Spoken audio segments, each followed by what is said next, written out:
రామ జన్మభూమి అయోధ్యలో సంబరాలు అంబరాన్ని తాకుతున్నాయి. ఇప్పటికే దేశం నలుమూలల నుంచి ఎంతో మంది భక్తులు అయోధ్యకు తరలి వెళ్తున్నారు.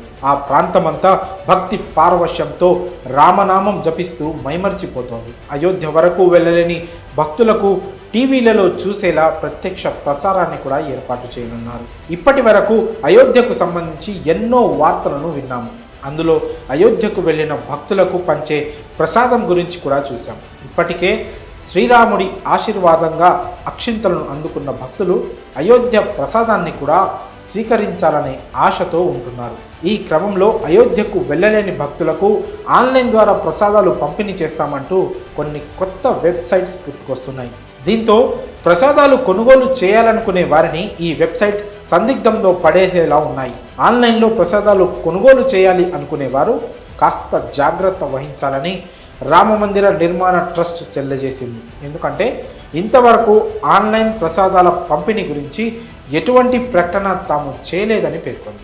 ఇటువంటి సౌకర్యాన్ని ఇంకా ప్రారంభించలేదని వెల్లడించింది. శ్రీరాముని ప్రసాదం కేవలం ఆలయంలో మాత్రమే ఉచితంగా పంపిణీ చేస్తున్నట్లు తెలియజేసింది. కానీ ఆన్లైన్లో మాత్రం అయోధ్య ప్రసాదం పంపిణీ చేస్తున్నామంటూ పదుల సంఖ్యలో వెబ్సైట్స్ పుట్టుకొస్తున్నాయి. ఈ క్రమంలో ముంబైకు చెందిన ఓ వ్యక్తి ఆన్లైన్ ప్రసాదాల పంపిణీ విషయమై నేరుగా రామమందిర ట్రస్ట్ సభ్యులను సంప్రదించాడు. అప్పుడు అసలు విషయం బయటపడింది. అతడు ఆన్లైన్లో తీసుకున్న ప్రసాదాన్ని అక్కడకు తీసుకొని వెళ్ళాడు. కానీ భద్రతా కారణాల దృష్ట్యా అతని ప్రసాదాన్ని సెక్యూరిటీ చెక్ పాయింట్ వద్ద ఆపారు. ఆ తర్వాత రామమందిర సమీపంలోని ట్రస్ట్ క్యాంపు కార్యాలయంలో ఉన్న సిబ్బంది 10 ప్యాకెట్ల యాలకులు ఆ వ్యక్తికి ఇచ్చారు. ఆ ప్రసాదంలో యాలకులు కలిపి భక్తులకు పంచాలని కోరారు. అయితే ఈ విషయమై trust camp in charge Prakash Gupta మాట్లాడుతూ రామమందిర ట్రస్ట్ స్వచ్ఛంద సంస్థ. ఈ మందిర ప్రాంగణంలో మాత్రమే ప్రసాదం లభిస్తుంది. ఈ ప్రసాదం కోసం భక్తుల నుంచి ఎలాంటి సొమ్ము తీసుకోవడం లేదు. భక్తులు అప్రమత్తంగా ఉండాలి. ఆన్లైన్లో ప్రసాదం పంపిణీ చేసే విషయమై ట్రస్ట్ ఇంకా ఎవరిని ఆదేశించలేదు అని తెలియజేశారు.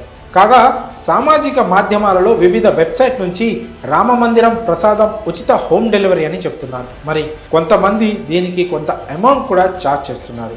ఈ క్రమంలోనే khadiorganic.com అనే వెబ్సైట్లో ఆన్లైన్లో ఉచితంగా ప్రసాదం డెలివరీ చేస్తామని క్లెయిమ్ చేస్తుంది. కానీ రామమందిర ట్రస్ట్ సభ్యులు మాత్రం అధికారికంగా ఎటువంటి ప్రకటన ఇవ్వలేదు.